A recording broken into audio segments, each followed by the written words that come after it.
I've toured a number of times in Ireland, going all the way back to 2002 was my first Irish tour.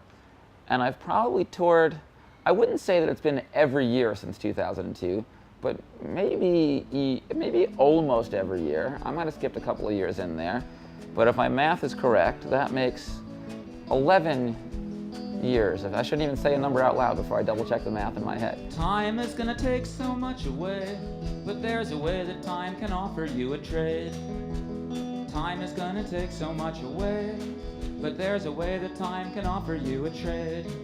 First time at the Galway Arts Festival, and I've had a quick look at the schedule, and it looks like an interesting lineup. I don't know, I probably won't get to see much of it, but yeah, to play at a festival with Grizzly Bear and Mike Oldfield, that's pretty cool.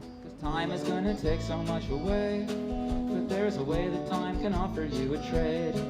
It might be cabaret, it could be poetry, it might be trying to make a new happy family. It could be violin repair or chemistry. I've always switched around on various names. I've been Jeffrey Lewis and the Jitters, Jeffrey Lewis and the Junkyard, Jeffrey Lewis and the Creeping Brain. So this current lineup is Heather Wagner on drums and Isabel Martin on bass. Because water's leaking, water's moving, but water goes not of its choosing. Water falls and water dropping, water has no way of stopping. Well, I've always been into drawing comic books, so comics have always been a part of my life, and reading comics and drawing comics and writing comics. All sorts of different stories that I've shown you over the years.